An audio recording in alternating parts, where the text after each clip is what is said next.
shoppers, it's Chef Leticia again here at the North 27th Street Superior Hy-Vee.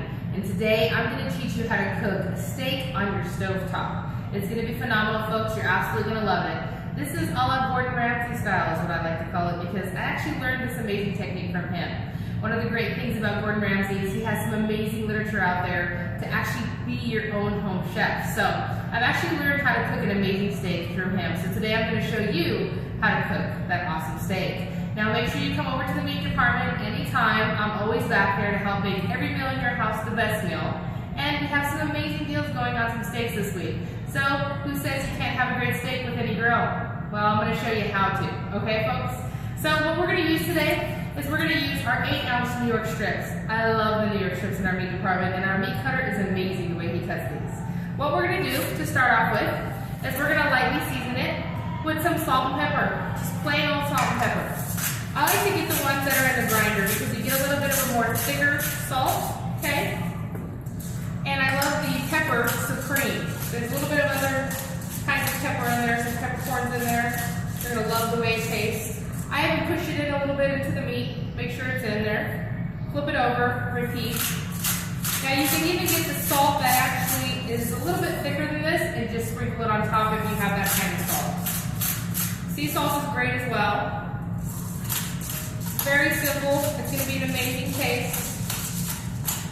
Just season it up real nice, push it in there. I like to take whatever seasoning fell on top of the board and kind of push it into your steak. So that way all the seasoning is gone. Get a nice little taste. Then we're going to go ahead and start your fire. I would say probably start it off high to start to begin with. And we're going to take some olive oil. We're going to put it in there just to get it going, because we're going to sear each side of that steak. Now we've talked before about searing. When you sear your steak or sear any meat, it's going to lock in those juices, which is going to help with the moisture when you go ahead and cut into it. You'll see the juices just flow out. It's the same way with the steak. Go ahead and get that oil going. Now some other things you'll need when you do this, you'll need just a basic spoon, some tongs, garlic, butter, and some fresh thyme. Go ahead and put my steak in there. You're going to start to hear it sizzle. You're going to get a nice, perfect brown color on the edge there, okay, on each side.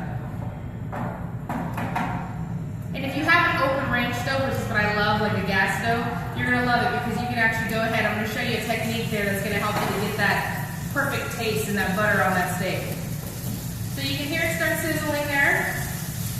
I would say for about 30 seconds to a minute. And then you can kind of turn your heat down a little bit after it gets nice and hot. Another thing I learned from Gordon Ramsay is the temperature of your steak, so you don't have to use a thermometer. Take 2 fingers, place it right here on the palm of the bottom of your palm there. That heat that you feel right there is about a rare.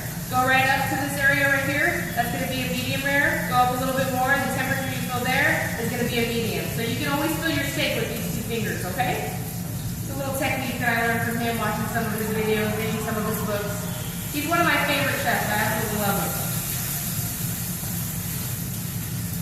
We're just going to go ahead and let that sear on one side, get a nice little sear going. I can smell it already, folks. I know you can smell it at home too. We're going to flip it over there.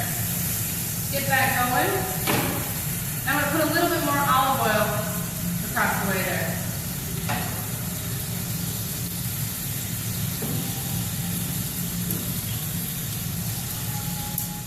Got some new tongs I'm working with here.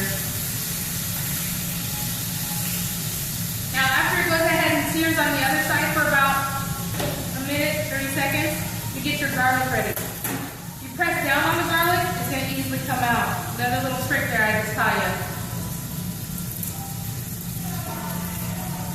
Here's the thing, you take off the outer part and just throw the garlic in there whole, okay? You're going to use that garlic to help get that taste on that steak. Doesn't matter if there's a little bit of leaf on it. Just throw it in there whole there. As I'm doing that, I'm actually going to go ahead and throw in my butter. And I'm going to throw in some fresh thyme. I love fresh thyme. The taste is amazing. And you just throw it in there whole, just like that. Okay? Get that butter going there. You're going to take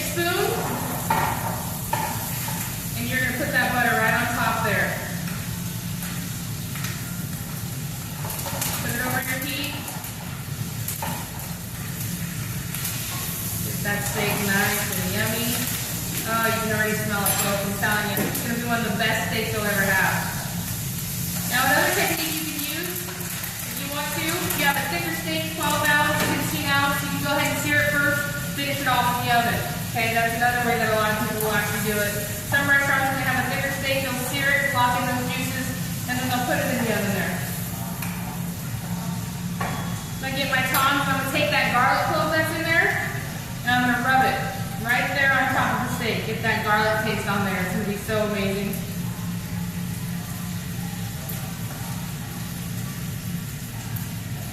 You can actually, if you were here, you can actually smell the amazing thyme that's going on there. Make sure you put some of those thyme leaves, see I have it here, just rub it on top of that steak. Get that flavor going in there. So I'm going to take those 2 fingers, kind of press down on it. Still pretty good. I kind of like a medium rare when it comes to New York strip, so I'm actually going to go ahead and pull that out. And the reason being is because if you weren't aware, we kind of discussed this before, it actually goes ahead and continues to cook while it sets. So we're going to go ahead and pull that out and let it set.